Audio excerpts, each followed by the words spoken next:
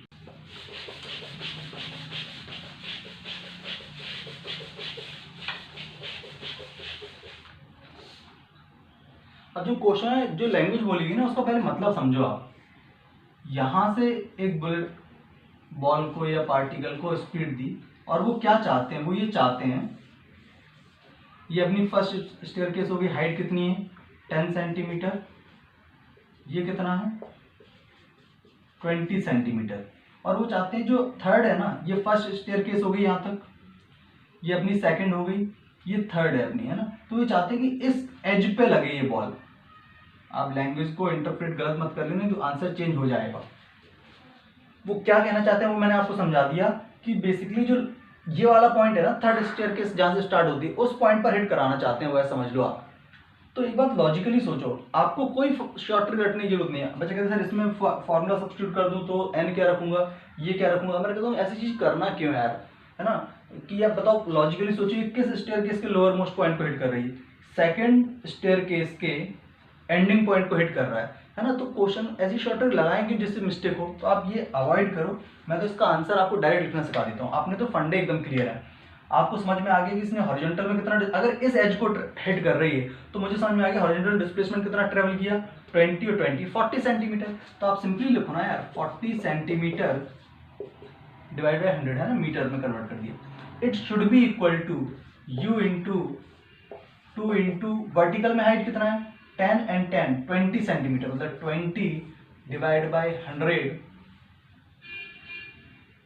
Into 2h by G, मतलब 10। इससे ये कैंसिल आउट हो गया, तो यहां पर क्या आ गया 4/10 is equal to u into, देखो ये हो गया 2 इंटू 2 4, तो बाहर क्या आ गया 2 अपॉन 100 का बाहर क्या आ जाएगा 10।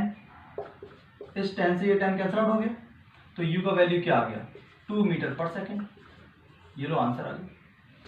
अब क्या शॉर्टकट की जरूरत है, 1 2 3 तीसरे स्टेप में आता गया आंसर, है ना। तो इस फॉर्मूले को याद रखना, फिर ये दिमाग लगाना कि क्वेश्चन में कौन सा n का वैल्यू रखूं, n क्या चीज है, इतना सब करने की जरूरत नहीं है यार, है ना। आप डायरेक्टली करो, 3 लाइन में आंसर आएगा आपको, ठीक, ओके।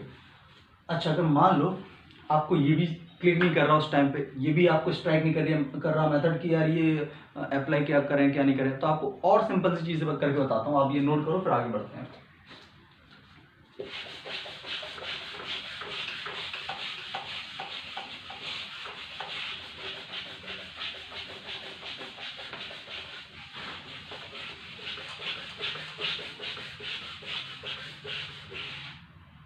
वो है एक दूसरे से लिंक, कोई अलग से मेथड नहीं बना रहा मैं, बट ट्राई करने की बात है। मुझे एक बात समझ में आ गई कि ये बॉल अगर यहाँ पहुंची तो ये टी टाइम में वर्टिकल में कितना चली, मुझे ये बात समझ में आ गई, टी टाइम में वर्टिकल में चली ये 10 और 10 20 सेंटीमीटर। तो हम इसके लिए अप्लाई कर सकते हैं वर्टिकल डायरेक्शन में -20 सेंटीमीटर इज इक्वल टू, अच्छा इसका इनिशियली वाई डायरेक्शन स्पीड क्या है, यहाँ देखो वाई डायरेक्शन इनिशियल कोई स्पीड नहीं है, तो हम S UT plus half A T square apply कर रहे हैं, तो यूटी वाली टर्म क्या हो जाएगी 0 minus of half into 10 into T square, इससे ये चला गया और इससे ये भी चला गया, तो यहाँ से T square is equal to क्या आ गया, T square is equal to हो गया 4/100, है ना, कुछ गड़बड़ तो नहीं कर रहा मैं, ये सब कुछ सही है। 4/100, 4/100 का मतलब हो गया यहाँ से t का वैल्यू आ गया 2/10, 0.2 सेकेंड आ गया मेरे हिसाब से, क्लियर है। अच्छा, इन 0.2 सेकेंड में पार्टिकल हॉरिजॉन्टल में कितना चला, 20 और 20 40 सेंटीमीटर। अब ध्यान समझना, मैं आपसे बोलूं, यहाँ मतलब मैं आपसे बोलूं कि आपको हॉरिजॉन्टल में चलना है 20 मीटर, कितना 20 मीटर, और आपको चलना है 2 सेकेंड में, तो आपकी स्पीड कितनी रखोगे आप, आपको हॉरिजॉन्टल में चलना है 20 मीटर, कितना 20 मीटर 2 सेकेंड में, तो आप स्पीड कितनी रखोगे यार, जाहिर सी बात है 10 मीटर पर सेकेंड। आपने किया क्या, सोचो मैथमेटिकली आपने क्या किया, आपको डिस्प्लेसमेंट पता था, आपने हॉरिजॉन्टल में स्पीड इनटू टाइम कर दिया, है ना। तो बेसिकली आपने क्या अप्लाई किया कि आपको हॉरिजॉन्टल चलना कितना है 20 और 20 40 सेंटीमीटर, मतलब 40 divide by 100 is equal to u into 0.2। यही किया 40 बाई ये हो गया 4/10 मतलब 0.4, u is equal to 0.4 divide by 0.2, 0.4 divide by 0.2 is 2 metre पर सेकेंड।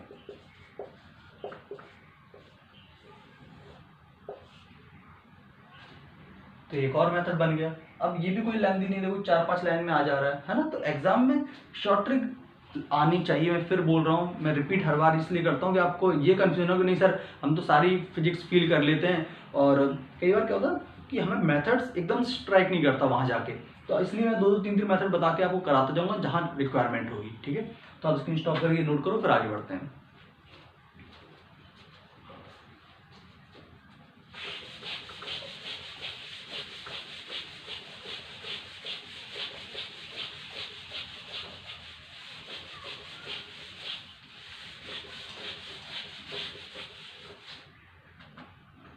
तो अब देखो प्रोजेक्टाइल तो है ना, हमने 2 टाइप के पढ़ लिए। कौन कौन से?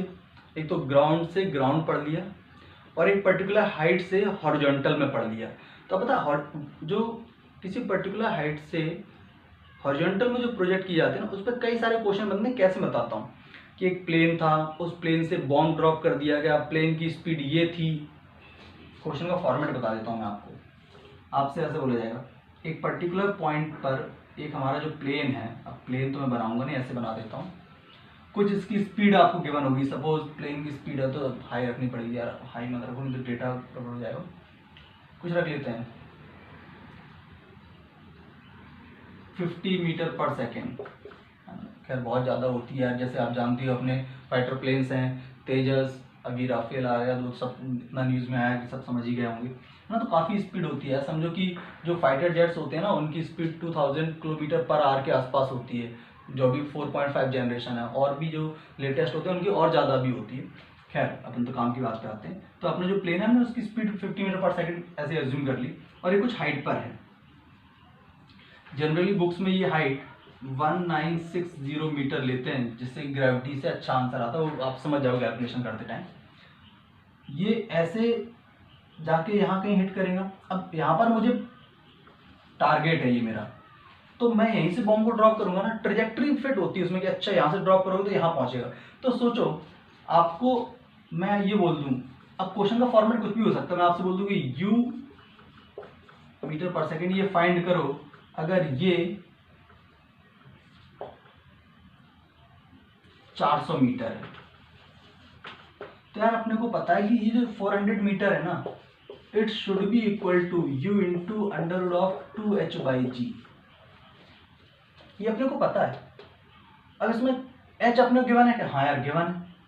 तो सोचो u नहीं निकाल पाओगे क्या? बिल्कुल निकाल पाएंगे। अब कई बार क्या होता है, u दे देंगे, h पूछ लेंगे आपसे, है ना।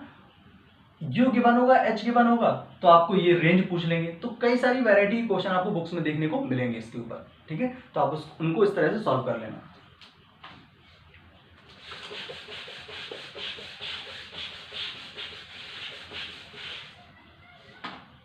अब एक और वैरायटी का प्रोजेक्टाइल स्टार्ट करते हैं। वैसे तो आपके सिलेबस में इतना ही है, बट क्वेश्चन के फॉर्मेट में कुछ भी पूछा जा सकता है, इसलिए मैं आपको बता देता हूँ। और ये आपको खुद से सॉल्व करना है, एनालिसिस करना, तो आपको फील आएगी फिर, है ना। एक क्वेश्चन बनाते हैं। अभी हमने कैसा कैसा प्रोजेक्टाइल पढ़ा? एक तो हमने पढ़ा ग्राउंड टू ग्राउंड। दूसरा प्रोजेक्टाइल कैसा पढ़ा? जिसमें पार्टिकल को प्रोजेक्ट किया था किसी हाइट से, बट प्योरली हॉरिजॉन्टल डायरेक्शन में, सिर्फ सीधा। तो बच्चे के मन में आता है सर एक बात, तो सीधा प्रोजेक्ट करूं, ये कोई मेरी मजबूरी है क्या? मैंने कहा नहीं। बच्चे कहते सर ऐसे भी तो कर सकता हूं। मैंने कहा बिल्कुल कर सकते हो। फिर बच्चे के मन में आता है सर जब ऐसे कर सकते हैं हॉरिजॉन्टल से किसी एंगल पर, तो हॉरिजॉन्टल से किसी एंगल पर डाउनवर्ड डायरेक्शन में भी तो कर सकते हैं। बिल्कुल कर सकते हैं। तो ये जो बाकी के 2 रिमेनिंग पॉसिबिलिटी है ना, इन पर भी मैं क्वेश्चन बनाऊंगा। एक क्वेश्चन यहाँ लेते हैं। अभी क्या कर रहे हैं, हॉरिजॉन्टल में प्रोजेक्ट ना करते हुए हॉरिजॉन्टल से किसी एंगल पर प्रोजेक्ट करते हैं। ये स्पीड हम ले लेते हैं 50 मीटर पर सेकेंड, और ये एंगल ले लेते हैं कुछ ऐसा लो, अच्छा आंसर है 53 डिग्री ले लेते हैं, चलो ठीक है। और ये हाइट ले ली हमने सपोज 100 मीटर। अब लॉजिकल बात है, ये प्रोजेक्टाइल ऐसा पाथ लेगी और यहां जाके कहीं ग्राउंड को थोड़ा सा ट्रेजेक्ट्री अच्छी बननी चाहिए।